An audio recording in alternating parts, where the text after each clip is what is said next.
Nathan Van Tile here. I just got to New York.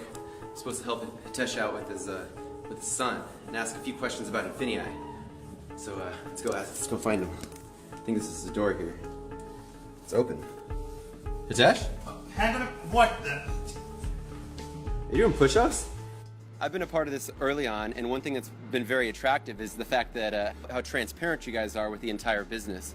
So one thing that I'd like to know is what is happening with this pre-launch, if you could explain. Sure. Well, let's start with the basics. I think the most basic part is you knock before you enter somebody's room. Having said that, the first thing you have to understand is how different INFINii as a company is from a typical company. So we don't fit the typical model in many ways. And let's address what should happen in some people's minds at a pre-launch. When a typical company goes into pre-launch, what they're trying to do is get as many people in as possible, as quickly as possible, take all their money right away, and then you will slowly over time give them a reason to stick around. And I think that's a very dangerous business model. I think it leads to problems, not just in a compliance way, but it's just ethically not the right way to do business. So our aim is actually the opposite, because we aren't starting out as a nobody who doesn't have a user base. We have a very strong user base, and we are trying to restrict how many come in right in the beginning. So we had this whole concept in our mind. We're going to run with this invitation-only system. We're going to allow about 1,000 people to come in the first week, and then we'll have about 7,000 to 8,000 people the second week, and then we'll have about 20,000 to 25,000 people the third week, because it's an exponential growth. That kind of went out the water because we went live, and within 4 hours, we hit almost 1,000 people already. And that's kind of one of the things that we're being very strategic about. We don't want to just suddenly blow this out of the way. It's a pre-launch. It's really to give our members a chance to come in, get their teams in, build with their closest friends and things like that. And 1st December is when the whole thing goes live for everyone. So it's a little bit of that. There's obviously a little bit, we have a little bit more caution in the way we do things. We don't just throw something out there and say, everybody pile in and we'll figure out everything else as we go along. It's more of, let's be careful, let's be strategic, let's not accept payments until we know everything is going to be great. And I think that goes to the foundation of it all. We are not a network marketing company, and I said this at our event, we're not a network marketing company with an e-commerce shtick, to kind of make people sign up. We're an e-commerce company, and we use network marketing as a business model, as a distribution channel. And that's the way they were supposed to be done, as opposed to 90% or some of the companies. Don't quote me on 90%, but most of the companies out there. So I think that's really what it is. There's a foundational difference in the business model. So there's a foundational difference in the way the pre-launch is done. And then there will be a foundational difference in the way the launch is done. So what would you recommend for people to do in the meantime until they've gotten their invitation? What they should have been doing since the beginning. Build your e-commerce business, get in contact with people that you want to build a team with, that you want to work with on the network marketing side. For those of you who are not interested in the network marketing side, work on the e-commerce side. Focus on growing your business. Get your listing limits raised, get your products ready to list on Amazon and all that stuff. It's exactly what it should be. Don't run around going, oh no, I didn't get my invite yet. What am I losing out on? You're not going to lose out on anything, because by the time 1st December hits, everybody who is in our database will get an invite one way, shape or form or another. So I think everybody just needs to calm down and realize everything is going according to the plan. And this is how you build a company that is stable and that is safe, instead of just throwing people in there, collecting their money, and then hoping it all works out someday. Mm-hmm.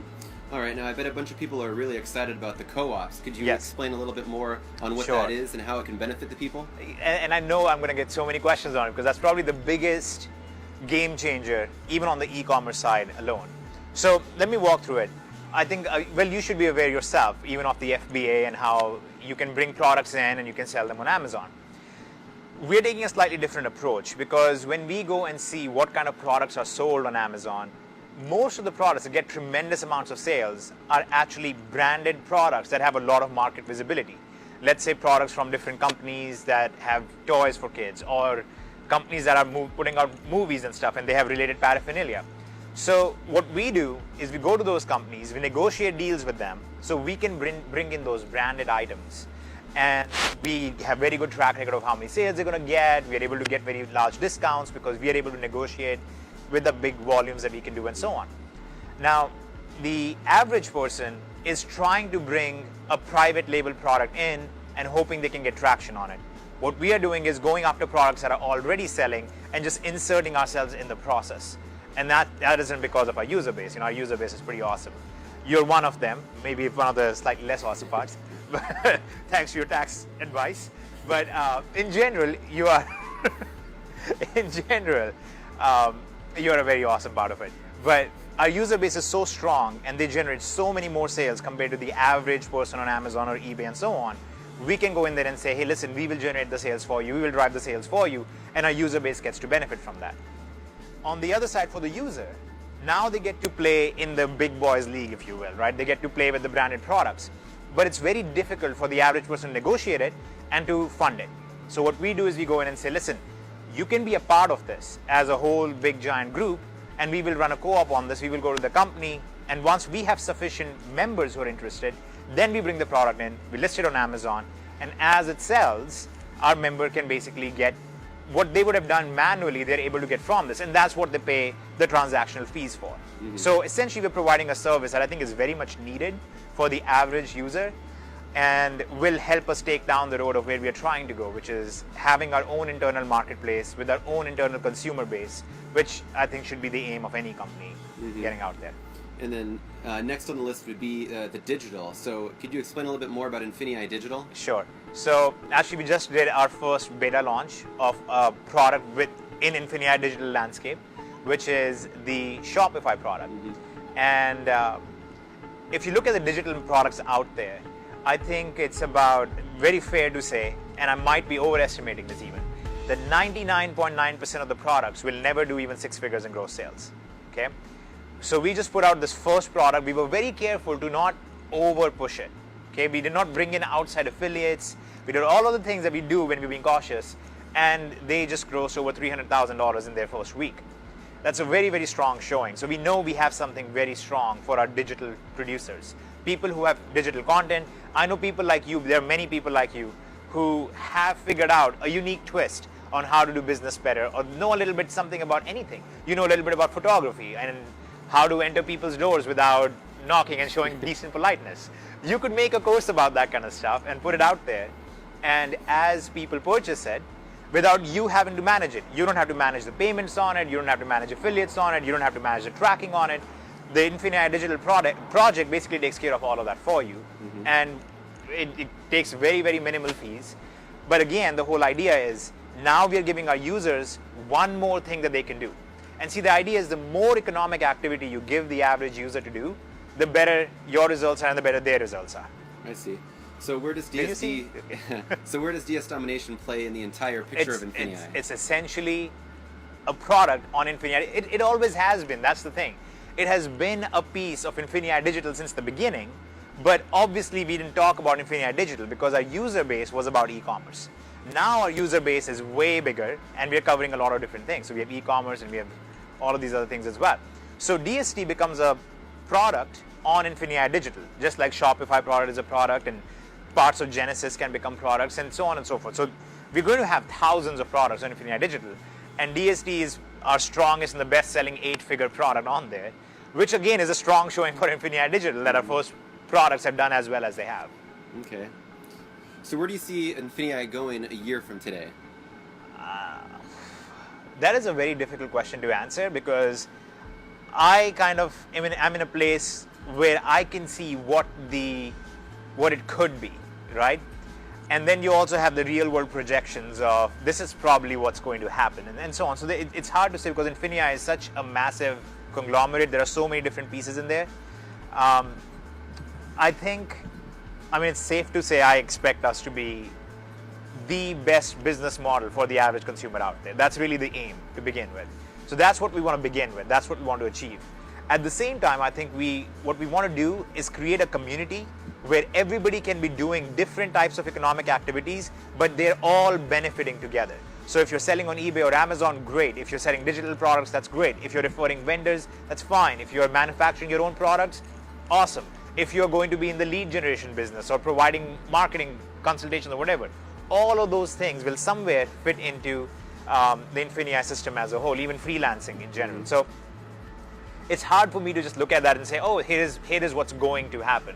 And I think people who speak like that typically have limited business experience, and they are the app launchers. They're like, oh, I'm going to launch an app and I'm going to revolutionize the way people eat food, and then nothing happens. So I'm very cautious about projections, but I think we are already the best business model that exists for the average user, and I see us really solidifying that position over the next year or so. Okay.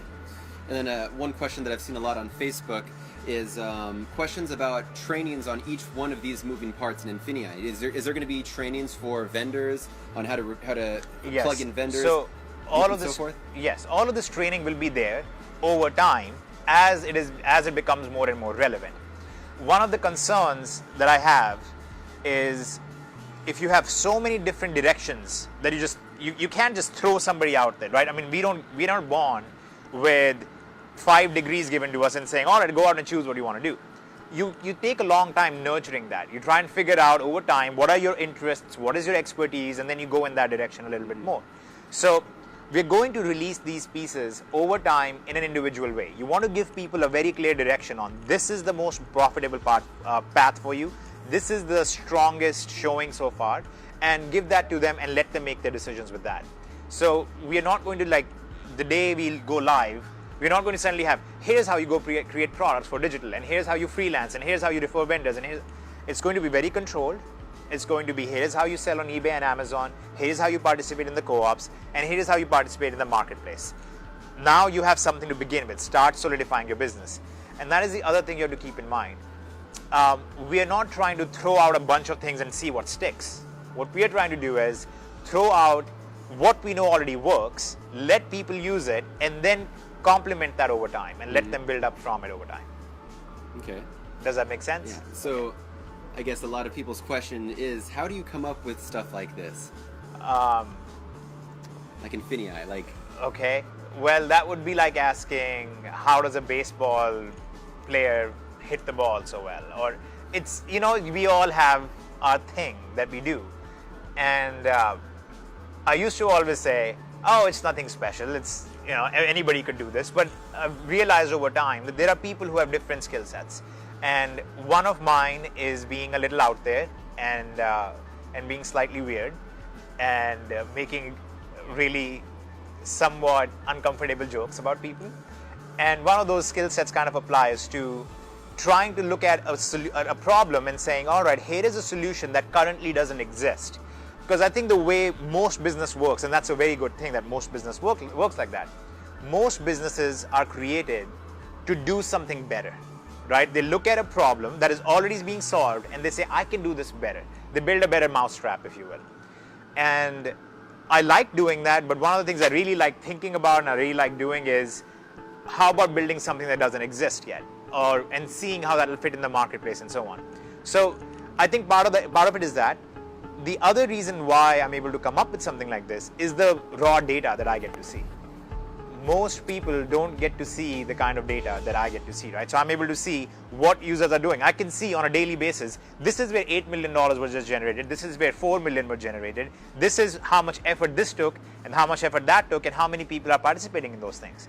So I'm able to start looking at that and going, okay, so if we move this part from here to here, this is the result we should see. And then you start doing those little experiments.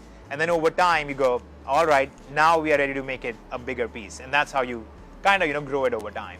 Mm-hmm. All right, well, this has been very enlightening for many. So I'd like to thank you for your time, and we'll look forward to the next meeting. Absolutely. Yes, and it was great for me too. Thank you. All right, so there you guys have it. We got a lot of questions about INFINii answered that we all wanted to hear. If you guys have any additional questions, go ahead and comment below. If you guys already see a question that you wanted answered, go ahead and just hit the like button on that. Thank you. See you next time.